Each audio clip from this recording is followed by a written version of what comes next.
Hello बंधु बान्धवी सकल मोर YouTube channel नकुही नपातले आपनालोक सकलोके स्वागतम जनाइছোঁ। আজি बंधु बान्धवी सकल आमी जाबले ओलाइছোঁ चांदमारी खेलपथारলৈ। ताते আজি আহিব डॉक्टर हेमंत विश्व शर्मा देव डांगरिया। गतिके आमी सकलोए देखिছে रेली करी आमी चांदमारी फिल्डলৈ যাম। गतिके आपनालोकेও मोर भिडिओটো चाइ থাকিব। आपनालोकको আজি चांदमारी फिल्डर परिवेशটো देखाबर कारणे चेष्टा करिम। आरो जदि मोर আজি भिडिओটো चाइ आपनालोकर ভাল লাগে like comment share and subscribe करि দিব। आरो जी सकले मोर भिडिओসমূह चोৱা নাই मोर भिडिओসমূह चाब। आरो जी सकले मोर चेनेलটোলৈ प्रथमबाৰৰ বাবে আহিছে मोर चेनेलটো सब्सक्राइब करि काखते থকা बेल आइकनটো অল কৰি থব যাতে মোৰ আহিবলগীয়া নতুন নতুন ভিডিওসমূহ নটিফিকেশনসমূহ আপোনালোকে পাই থাকে। আৰু ইয়া দেখিছেনে সকলো উৎফুল্লিত হৈ আছে। আজি হেমন্ত মামাক চাবৰ কাৰণে ওলাইছে সকলো। আৰু আজি লাষ্ট পৰ্যায়ৰ হেৰি আছিলে ৰেলী আছিলে। গতিকে আমি সকলো ওলাই আহিছোঁ ৰেলীলৈ। আৰু আজি হেমন্ত মামাক চাম। আকৌ এবাৰ বিজেপি চৰকাৰ, আকৌ এবাৰ মোদী চৰকাৰ। বন্ধু বান্ধৱী সকল দেখিছে আমি একদম লাইনত ৰেডি হৈছোঁ। আৰু সকলোখিনি পৰিৱেশ আপোনালোকক দেখাই যাম অলপ অলপকৈ। চাই গৈ থাকিব আপোনালোকে স্কিপ নকৰাকৈ মোৰ ভিডিঅ'টো প্ৰথমৰ পৰা শেষলৈকে।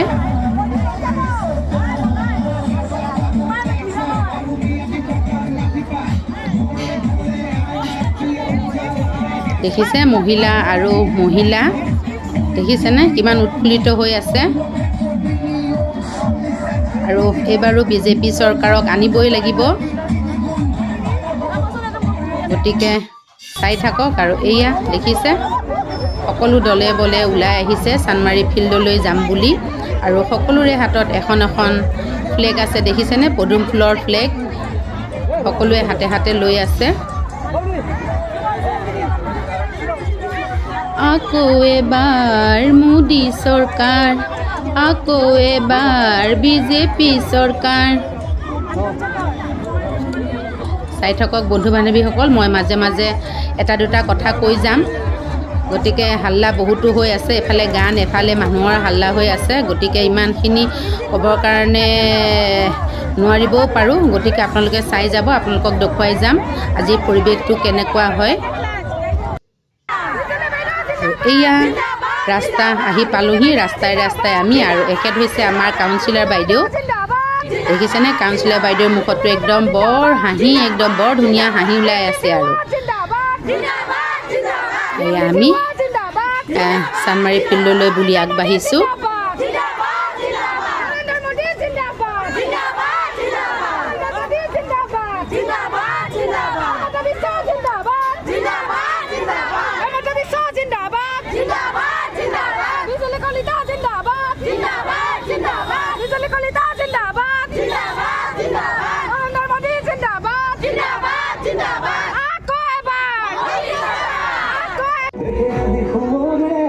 এয়া আমি আহি চান্দমাৰী ফিল্ডত পালোঁ।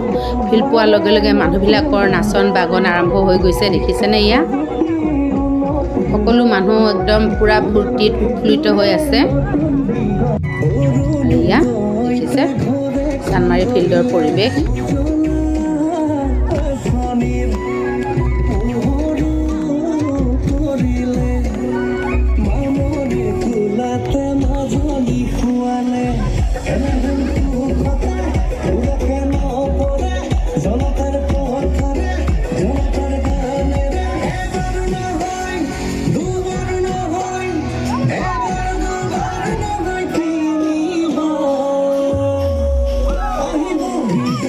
দেখিছেনে মানুহ আৰু মানুহ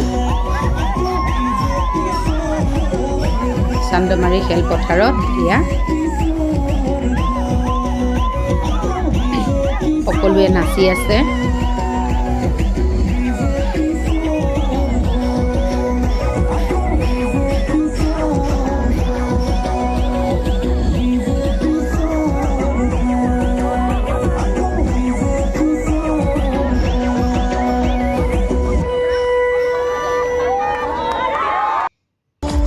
এয়া দেখিছে চান্দমাৰী ফিল্ডৰ চাৰিওফালৰ পৰিৱেশটো আপোনালোকক অকণমান এয়া দেখাবৰ কাৰণে চেষ্টা কৰিছোঁ।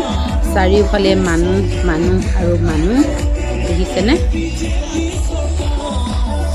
যিমানখিনি পাৰিছোঁ দেখাবৰ কাৰণে চেষ্টা কৰিছোঁ। আৰু এইখন হৈছে মঞ্চখন, আৰু এই মঞ্চখনতে আহি উপস্থিত হ'ব আমাৰ হেমন্ত বিশ্ব শৰ্মা ডাঙৰীয়া দেৱ, অৰ্থাৎ আমাৰ মামা হেমন্ত মামা আহি তাতে উপস্থিত হ'বহি। এয়া দেখিছে,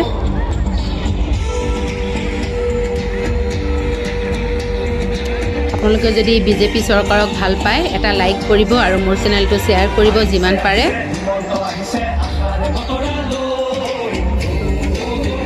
আৰু ভাল লাগিলে মোৰ চেনেলটো ছাবস্ক্ৰাইব কৰিব।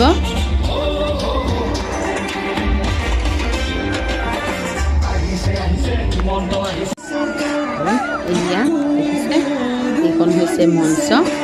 এই মঞ্চখনতে কোনোবা বিধায়ক আহি উপস্থিত হৈছেহি।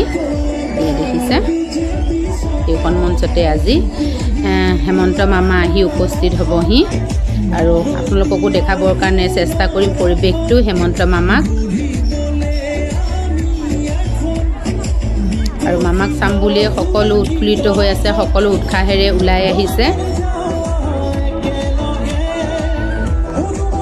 আৰু যদি বন্ধু বান্ধৱীসকল আপোনালোকে বিজেপি চৰকাৰক ভাল পায়, হেমন্ত মামাক ভাল পায়, মোৰ চেনেলটো লাইক এটা কৰি দিব আৰু শ্বেয়াৰ কৰিব। আৰু যদি ছাবস্ক্ৰাইব কৰা নাই মোৰ চেনেলটো ছাবস্ক্ৰাইব কৰিব। আৰু এয়া নাচন বাগন আৰম্ভ হৈয়ে আছে, মানে মানুহবিলাক নাচিছে যদিও মানে হতাশ হোৱা নাই, নাচিয়ে আছে।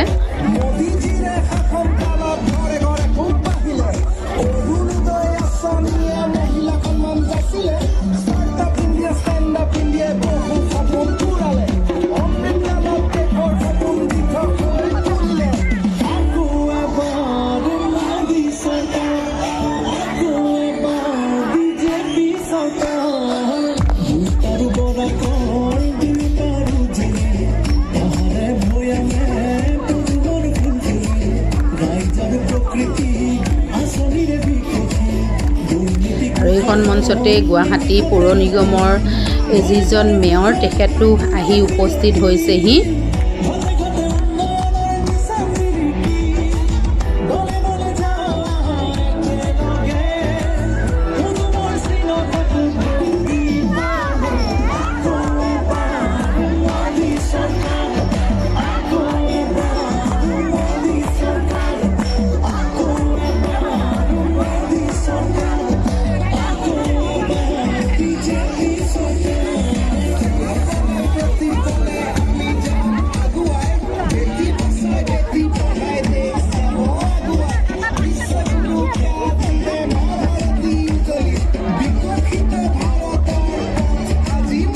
মেয়ৰগৰাকী হৈছে মৃগেন শৰণীয়া ডাঙৰীয়া দেৱ, আহি মঞ্চত উপস্থিত হৈছেহি।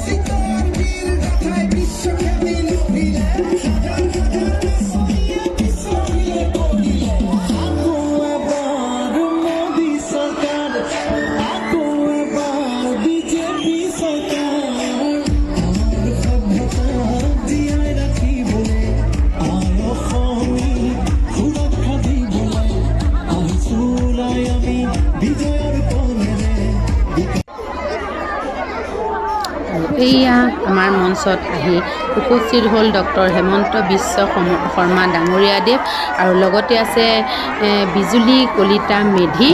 আৰু এতিয়া ডাঙৰ মালা এডালে দুইগৰাকীকে এয়া দেখিছে সম্বৰ্ধনা জনাইছে।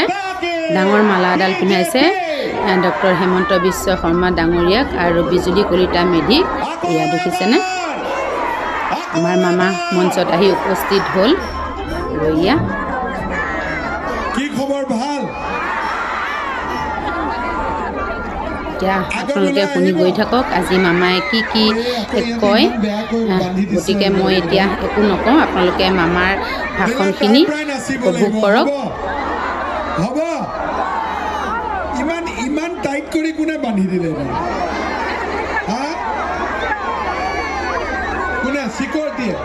খুলিব পাৰিবি তলেদিটো যোৱাৰ পুৰা ক্লিয়াৰ আছে কিন্তু ছিঙিব এডালটো বহুত টাইট কৰি লগাই দিলে ঠিক আছে কি ভাগিন কি খবৰ চবৰ ভাল ন খবৰ মোৰ লগত একেলগে ক'ব ভাৰত মাতা কি নৰেন্দ্ৰ মোদী বিজুলী কলিতা মেধি বিজেপি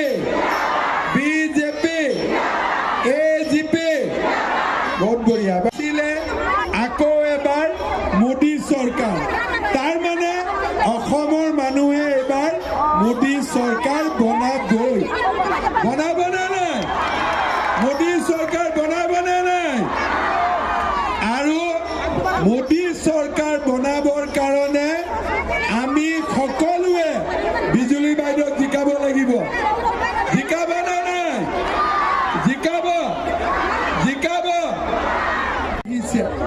আপোনালোকে চাব ৰকিবুল হুছেইনৰ দিনত কাজিৰঙাত গড়বোৰ মৰি আছিলে খৰ্গবিলাক কাটা গৈ আছিলে মোদী ডাঙৰীয়াৰ দিনত আমাৰ গড় সুৰক্ষিত হ'ল ভাৰতৰ কোনো প্ৰধানমন্ত্ৰী কেতিয়াও ৰাতি কাজিৰঙাত থকা নাছিলে মোদী ডাঙৰীয়াই নিজে আহি কাজিৰঙাত এনিশা কটাই গ'ল ৰাতিপুৱা তেওঁ জীপ চাফাৰী কৰিলে কাজিৰঙাৰ গড়ৰ ছবি তেওঁ জগত বিখ্যাত কৰিলে যোৱা বছৰ এপ্ৰিল মাহত ফেব্ৰুৱাৰী মাহত মই তেওঁক লগ কৰিছিলোঁ লগ কৰি মোদী ডাঙৰীয়াক কৈছিলোঁ যে প্ৰধানমন্ত্ৰী ডাঙৰীয়া 14 এপ্ৰিল আমাৰ বিহু এইবাৰ 12,000 বিহুৱা যুৱক যুৱতীয়ে গ্ৰীনিজ ৱৰ্ল্ড ৰেকৰ্ড কৰিব তেতিয়া মোদী ডাঙৰীয়াই মোক কৈছিলে 12,000 ছোৱালীয়ে নাচিব ল'ৰাই নাচিব তই মোক মাতা নাই মই বোলো ছাৰ মাতিলে যাব নেকি বোলে মাতিলে যোৱা নহয় মই বহি থাকিম মই বিহু চাই থাকিম আজি আপোনালোকে দেখিলে যে মোদী ডাঙৰীয়াই যোৱা বছৰ 14 এপ্ৰিলত আমাৰ লগত গোটেই গধূলি বহিলে বিহুৱে গ্ৰীনিজ ৰেকৰ্ড কৰিলে তেওঁ সাক্ষী হৈ চাই থাকিলে আজি আপোনালোকে চাব ভাৰতত দুগৰাকী অসমীয়া ব্যক্তিয়ে ভাৰত ৰত্ন পাইছে গোপীনাথ বৰদলৈ অসমৰ প্ৰথম মুখ্যমন্ত্ৰী ভাৰত ৰত্ন কোনে দিব লাগিছিলে কংগ্ৰেছ দলে দিব লাগিছিল কিন্তু গোপীনাথ বৰদলৈক ভাৰত ৰত্ন কোনে দিলে অটল বিহাৰী বাজপেয়ীয়ে দিলে ক্ষুধাকণ্ঠ ভূপেন হাজৰিকাক ভাৰত ৰত্ন কোনে দিলে নৰেন্দ্ৰ মোদী ডাঙৰীয়াই দিলে কংগ্ৰেছে 60 বছৰ দেশ শাসন কৰিলে কিন্তু গোপীনাথ বৰদলৈক ভাৰত ৰত্ন দিয়াৰ প্ৰয়োজনীয়তা অনুভৱ নকৰিলে লাচিত বৰফুকন আমাৰ অসমৰ ইতিহাসৰ জাকত জিলিকা নাম এই লাচিত বৰফুকনক দিল্লীত কোনে প্ৰতিষ্ঠা কৰিলে ভাৰতত কোনে প্ৰতিষ্ঠা কৰিলে লাচিত বৰফুকনৰ 145 ফুটৰ প্ৰতিমা কোনে উদ্বোধন কৰিলে নৰেন্দ্ৰ মোদী ডাঙৰীয়াই উদ্বোধন কৰিলে লাচিত বৰফুকনৰ জীৱন অসমীয়া ভাষাত আছিলে ইংৰাজীটো কিতাপ নাছিলে আজি মোদী ডাঙৰীয়াই মোক ক'লে যে লাচিতৰ জীৱনী 23টা ভাষাত অনুবাদ কৰ আজি আমি লাচিতৰ জীৱনী 23টা ভাৰতীয় ভাষাত অনুবাদ কৰি ভাৰতৰ সকলো কলেজ আৰু বিশ্ববিদ্যালয় নালাগে এইবাৰ সকলো ঘৰতে আমি এটাকৈ অৰুণোদয় দিম শ্ৰদ্ধা ৰাইজ যোৱা বছৰ মই ইলেকশ্যনৰ সময়ত কৈছিলোঁ যে 1 লাখ ল'ৰাক চৰকাৰী চাকৰি দিম মানুহে বিশ্বাস কৰা নাছিলে কিন্তু আজি আমি 1 টকাও ঘোষ নোখোৱা কৰি 1 লাখ ল'ৰা ছোৱালীক চৰকাৰী চাকৰি দিলোঁ আজি আজি মই আপোনালোকৰ আগত আকৌ ক'ব খুজিছোঁ যে এই বছৰত মই আৰু 50,000 ল'ৰা ছোৱালীক চৰকাৰী চাকৰি দিম। শ্ৰদ্ধা ৰাইজ, যেতিয়া আমি চাকৰি দিওঁ তেতিয়া মই দেখা পাওঁ যে এখন ঘৰতে 2-3টা ল'ৰাই কেতিয়াবা চাকৰি পায়, কাৰোবাৰ ঘৰত এটাও চাকৰি নাপায়। সেইকাৰণে এইবাৰ আমি সিদ্ধান্ত লৈছোঁ যে যাৰ ঘৰত এটাও চাকৰি নাই তাক আমি 10 নম্বৰ এক্সট্ৰা কৰি দিম, যাতে সকলো মানুহৰ ঘৰত এটাকৈ চৰকাৰী চাকৰি হ'ব পাৰে। শ্ৰদ্ধা ৰাইজ, যিবিলাক ল'ৰা ছোৱালীয়ে চৰকাৰী চাকৰি নাপাব তেওঁলোকৰ কাৰণে আমাৰ চৰকাৰে নতুন আঁচনি আনিছে, আত্মনিৰ্ভৰ অসম। মানে এজন ল'ৰাই যোনে চাকৰি নাপাব সৰু সুৰা ব্যৱসায় কৰাৰ কাৰণে তাক আমি 2 লাখ টকা দিম, 1 লাখ ঘূৰাই দিব লাগিব, 1 লাখ ঘূৰাই দিব নালাগে। অৰ্থাৎ ল'ৰাজনে চাকৰি নাপালেও 2 লাখ টকালৈ এটা ব্যৱসায় আৰম্ভ কৰিব পাৰিব, পিছত বেংকৰ পৰা লোন লৈ আৰু ডাঙৰ হ'ব পাৰিব। শ্ৰদ্ধা ৰাইজ, এইবাৰ বসুন্ধৰা আঁচনি যেনেকৈ আহিলে, এইবাৰ গুৱাহাটীৰ পাহাৰৰ মানুহৰ মাটি আবণ্টনৰ কাৰণে আমি 2 বছৰৰ ভিতৰত বসুন্ধৰা আঁচনি আনি গুৱাহাটীত সকলো অসমীয়া মানুহক মাটি, খিলঞ্জীয়া মানুহৰ মাটি আবণ্টনৰ আমি ব্যৱস্থা কৰি দিম। শ্ৰদ্ধা ৰাইজ, আজি আপোনালোকে দেখিছে, অলপ আগতে মই ফাঁচী বজাৰত আছিলোঁ। আমাৰ অসমত লাহে লাহে এনেকুৱা পৰিৱৰ্তন হৈছে, পেপচি কোম্পানীও আহি ইয়াতে ইণ্ডাষ্ট্ৰি খুলিছে, কোকা কোলা ইণ্ডাষ্ট্ৰিয়ে আহি ইয়াতে ইণ্ডাষ্ট্ৰি খুলিছে। 30,000 কোটি টকা খটুৱাই টাটা কোম্পানীয়ে জাগিৰোডত ছেমি কণ্ডাক্টৰ ইণ্ডাষ্ট্ৰি খুলিছে। এতিয়া প্ৰশ্ন হৈছে, অসম শান্তি হ'ব, গুৱাহাটী ইমান ডাঙৰ হৈছে, ৰিং ৰোড হ'ব, নাৰেংগী কুৰুৱাৰ দলং হ'ব, গুৱাহাটী উত্তৰ গুৱাহাটীৰ দলং হ'ব, আমাৰ অসম বহুত আগুৱাই যাব, উদ্যোগ আহিব। কিন্তু উদ্যোগত কাম কোনে কৰিব? বিহাৰৰ পৰা ল'ৰা আহিব, পশ্চিমবংগৰ পৰা ল'ৰা আহিব, যদি আমাৰ ল'ৰা ছোৱালীয়ে পঢ়া শুনা নকৰে। সেইকাৰণে মোৰ আটাইতকৈ ডাঙৰ লক্ষ্য যাতে আমাৰ ল'ৰা ছোৱালীয়ে পঢ়া শুনা কৰে। এইবাৰ মেট্ৰিক আৰু হায়াৰ ছেকেণ্ডাৰী পাছ কৰি যিমান ল'ৰা ছোৱালী কলেজত পঢ়িব, কাৰো এডমিশ্যনত 1 টকাও দিব নালাগে, আমি সকলোকে বিনামূলীয়াকৈ স্কুলত পঢ়াম। শ্ৰদ্ধা ৰাইজ, মই ধুতি লুঙি ৰাজনীতি নকৰোঁ, মই খুটা আঁঠুৱা ৰাজনীতি নকৰোঁ। আজি যোৱা 3 বছৰ মই অসমত বাল্য বিবাহৰ বিৰুদ্ধে যুঁজিছোঁ। 11-12 বছৰত ছোৱালীক বিয়া নিদিব। আজি 1 লাখ চাকৰিত 30% ওমেন ৰিজাৰ্ভেশ্যন, তাৰমানে ছোৱালীৰ কাৰণে 30,000 চাকৰি, 50,000 চাকৰি ওলাব, ছোৱালীৰ কাৰণে 15,000 চাকৰি। এতিয়া আমাৰ ছোৱালী যদি কলেজত নাযায় আমি কেনেকৈ চাকৰি দিব পাৰিম? সেইকাৰণে এইবাৰ চৰকাৰে সিদ্ধান্ত লৈছে যে আমি ছোৱালীক কলেজত পঢ়ুৱাম। এডমিশ্যনটো বিনা পইচাত হ'ব। মেট্ৰিক পাছ কৰি যিমান ছোৱালী কলেজত পঢ়িব চবৰে বেংক একাউণ্টত মই 10,000 টকা কৰি দিম, চবৰে।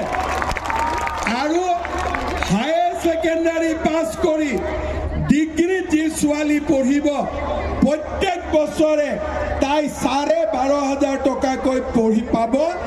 আৰু বিশ্ববিদ্যালয়ত যোনে পঢ়িব সেই ছোৱালীক চৰকাৰে 25,000 টকাকৈ বছৰত দিব।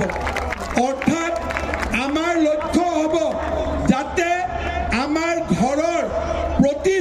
ছোৱালীক আমি কলেজত পঠাব পাৰোঁ, আমি পঢ়াব পাৰোঁ। শ্ৰদ্ধা ৰাইজ, আজি আমি গুৱাহাটী মহানগৰীত থাকোঁ। যোৱা 3 বছৰ গুৱাহাটীৰ ৰাস্তা ঘাট, ফ্লাইঅভাৰ, খোৱা পানী এটা এটাকৈ আমি সমস্যাবিলাক সমাধান কৰিছোঁ। আজি আমাৰ গুৱাহাটী মহানগৰীত 5 বছৰ আগত যদি কোনোবাই আহিছিল, আজি গুৱাহাটী আহিলে চিনি নোপোৱা হয়। খানাপাৰাৰ পৰা এয়াৰপৰ্ট যাবৰ কাৰণে এতিয়া 18 মিনিট সময় লাগে। ৰাজনীতিত আছোঁ, কিন্তু লোকসভা ইলেকশ্যনত ইমান মানুহৰ উৎসাহ আগতে আমি কেতিয়াও দেখা নাছিলোঁ। গুৱাহাটীৰ মানুহে 7 তাৰিখে ভোট দিব। মোৰ ৰাইজলৈকে এটা অনুৰোধ, আপোনালোকে চাব, পৌৰ নিগমত আমি যেতিয়া ভোট দিওঁ, আমি মেয়ৰ পাতোঁ। বিধানসভাত যেতিয়া আমি ভোট দিওঁ, আমি মুখ্যমন্ত্ৰী পাতোঁ। আৰু লোকসভাত যেতিয়া আমি ভোট দিওঁ, প্ৰধানমন্ত্ৰী পাতোঁ। কিন্তু আমাৰ গুৱাহাটীৰ বহুত মানুহে ভোট দিব নাহে। বতাহ হ'ব পাৰে, ৰ'দ হ'ব পাৰে, কিন্তু ভোট দিয়াটো আমাৰ দায়িত্ব।